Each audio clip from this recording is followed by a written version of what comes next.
연예계를 시작으로 여전히 사그러지지 않는 누드 열풍. 최근 소개된 연극과 영화를 통해 또 한 번의 이슈를 낳고 있습니다. 예술인가 외설인가 그 판단 잣대의 기준은 무엇일까요? 리얼스토리묘가 그 논란을 취재했습니다.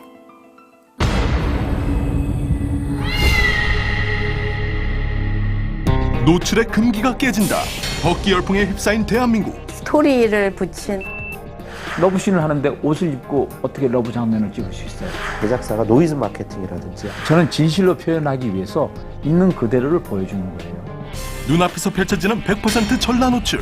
관객을 끌어모으기 위한 상술인가? 진실을 표현하기 위한 수단인가? 최근 대학로의 뜨거운 감자로 떠오른 누드 연극. 썰렁하던 연극기를 발칵 뒤집어 놓은 화제작으로 사람들의 발길이 연일 끊이지 않고 있다는데 과연 사람들은 무엇을 기대하고 누드 연극을 보려는 것일까? 우리 작품은 말 그대로 테라피. 특히 남성이나 여성이나 사실은 35세 이상 되면 누구나 겪게 되는 우리의 일상인 것이에요. 성문제라는 것은. 근데 우리 작품을 봄으로써 어느 정도 해답을 사실은 가져가는 사실은 너무너무 건전한 프로예요. 연출자의 의도와는 달리 누드 연극의 외설 시비는 아직도 끊이지 않고 있다. 실제 연극의 90% 이상이 속옷 차림으로 진행되고 이 중 10분은 알몸 연기를 해야 하는 배우들. 전라로 무대를 서는 그들의 심정이 궁금하다. 저는 벗는 게 중요한 게 아니고요. 벗는 거는 연기의 하나잖아요. 그러면 그 이상도 할 수가 있거든요. 대신에 이제 작품을 봐야겠죠. 그 작품이 어떤 작품이냐에 따라서 제가 벗을 수도 있고 안 벗을 수도 있는 거죠. 꼭 무조건 벗는 거랑 관련을 시킬 수는 없는 것 같아요. 여배우와 전라신을 펼치는 남자 배우의 속마음은 무엇일까? 작품을 분석하고 작품적으로 들어가니까 이건 당연히 대본에서도 아빠 같은 남자 형태가 돼 있으니까 당연히 그런가 보다 했지 뭐 부끄럽고 그런 건 느끼지 못했어요. 그냥 작품적으로만 이렇게 봤지. 평일에도 빼곡히 좌석을 채운 관객들. 공연 수위가 높다 보니 긴장하긴 관객들도 마찬가지다. 전라신이 나온 게 좀 더 제일 충격적이었고요. 뭐 예전에 뭐 이런 연극이 있었는지는 모르겠는데 저는 이런 걸 처음 봤거든요. 그러니까 친구한테도 추천하기도 뭐하고 좀 이런 거 봤다고 누구한테 얘기하기도 조금 많이 민망하죠. 특히 이 공연에선 40, 50대 남자 관객들이 유독 눈에 많이 띄었는데 뭐 생각한 것처럼 뭐 야하다 이런 생각이 왜 안 드는지는 모르겠는데 그냥 자연스럽게 이렇게 이제 뭐 그 분위기에 빠져드는 것 같아요. 야하다기보다는 뭐 내용 전달하려고 애쓰는 것 같아요. 재미있었습니다. 저 같은 경우는 대학교 때 연극 같은 걸 봤는데 거의 다 뭐 예술이고 사실 좀 따분했거든요. 근데 이번 같은 연극은 일단은 뭐 눈을 떼지를 못하겠더라고요. 일단은 저 정도 노출이면 일단 심의에 걸리지 않을까 이게 걱정도 되더라고요. 저렇게 아름다운 여배우와 저런 연기를 할 수 있다는 게 상당히 좀 부럽더라고요. 저 같은 뭐 출연료 없이 그냥 뭐 공짜로 저 연기를 하고 해주고 싶습니다. 저 같은 경우에는. 연일 대박 행진을 하고 있는 누드 연극. 노출 마케팅의 성공인가? 아니면 예술성을 인정받은 것일까? 연극이 갖고 있는 예술적인 아우라를 생각하지 않고 무조건 상품화를 향해서 누드를 사용할 때는 그거는 연극 공연이라고 제대로 된 연극 공연이라고 볼 수가 없지요. 제작자 입장에서 혹은 창작자 입장에서 왜 꼭 그런 누디티가 나와야 되는가에 대한 스스로의 정확한 해답을 제시할 수 있어야 비로소 예술로 승화가 될 수 있을 것이라고 말씀드릴 수 있습니다.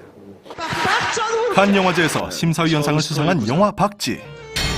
배드신보다 충격적이었던 건 다름 아닌 남자 배우의 성기 노출이었다.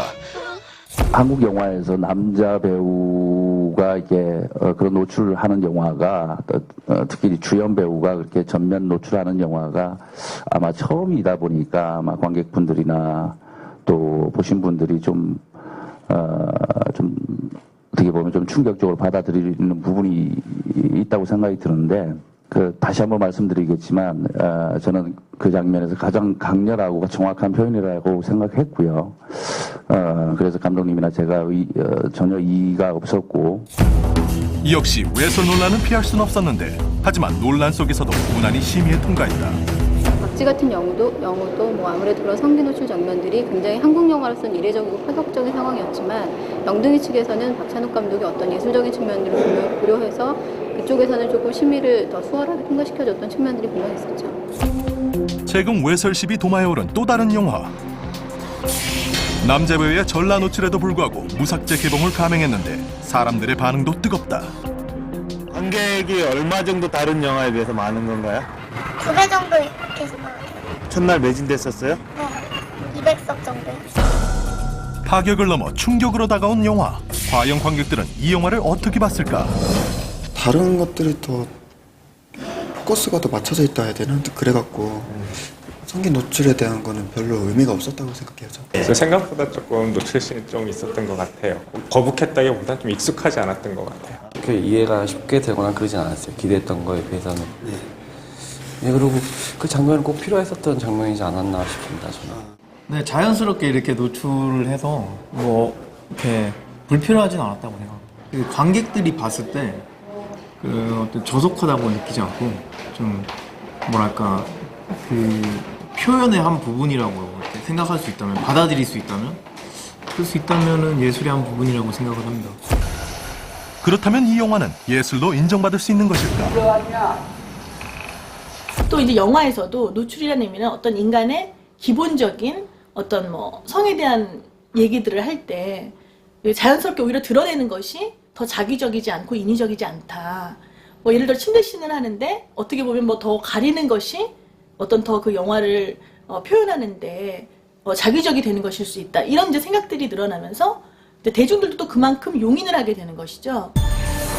종이 한 장 차이에 불과한 예술과 외설.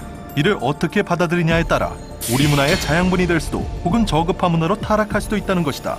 그것이 때론 외설로 느껴진다 하더라도